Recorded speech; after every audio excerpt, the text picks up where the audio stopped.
প্রিয় দর্শক, আসসালামু আলাইকুম।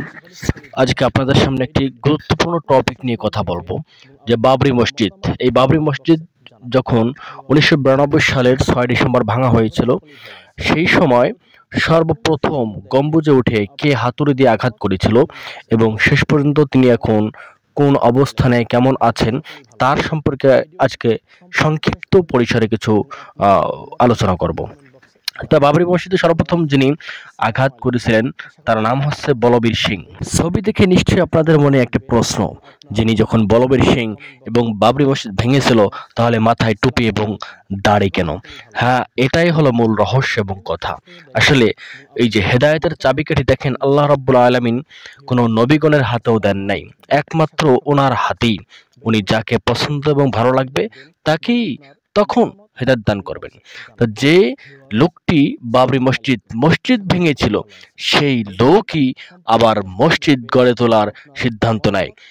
তো এটা মূল রহস্য হচ্ছে, দেখেন, এই বলবীর সিং যখন তিনি অমুসলিম ছিলেন, 1992 সালের 6 ডিসেম্বর এই বাবরি মসজিদ ভাঙার পরে ওনার হৃদয়ে অনুতপ্ত আসে। তো উনি এই মসজিদ ভাঙার জন্য যে অনুতপ্ত হয়েছেন, এর জন্য তিনি প্রতিজ্ঞা করেছেন যে আমি 100টি মসজিদ নির্মাণ করে দেব। দেখেন, আমরা এআইয়ের কাছে প্রশ্ন করেছিলাম বলবীর সিং সম্পর্কে, তার সম্পর্কে তথ্য দিয়েছেন যে বাবরি মসজিদের গম্বুজে প্রথম আঘাতকারী ব্যক্তির নাম ছিল বলবীর সিং। 1992 সালের 6 ডিসেম্বর অযোধ্যার বাবরি মসজিদ ধ্বংসের সময় তিনি একজন উগ্র হিন্দুত্ববাদী কর্মী অর্থাৎ কর সেবক ছিলেন এবং শিবসেনা দলের সাথে যুক্ত ছিলেন। তিনি প্রথম ব্যক্তিদের মধ্যে একজন যিনি মসজিদের কেন্দ্রীয় গম্বুজের উপর উঠে হাতুড়ি দিয়ে আঘাত করা শুরু করেছিলেন। পরবর্তীকালে তিনি তার কাজের জন্য অনুতপ্ত হন, ইসলাম ধর্ম গ্রহণ করেন এবং তার নাম পরিবর্তন করে মোহাম্মদ আমির রাখেন।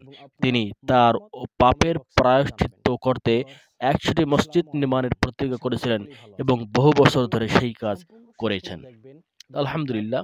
তো এই জন্য ওনার রহস্য এটা জেনে খুব আমিও আশ্চর্য হলাম, যে এসেছিল কিনা মসজিদ ভাঙতে, আর সেই শেষ পর্যন্ত এসে আল্লাহর ঘর মসজিদ আবার তৈরি করে দিচ্ছে। আল্লাহু আকবার। যে এসেছিল মসজিদ থেকে আল্লাহর ধ্বনি সরিয়ে ফেলতে, সেই আবার আল্লাহর ধ্বনি কায়েম করার জন্য সর্বদা প্রস্তুত রয়েছে। আলহামদুলিল্লাহ, আল্লাহু আকবার। আল্লাহ পাক রব্বুল আলামিন এভাবেই সকলকে ইসলামের সুশীতল ছায়াতলে আসার তৌফিক দান করুক। আমিন।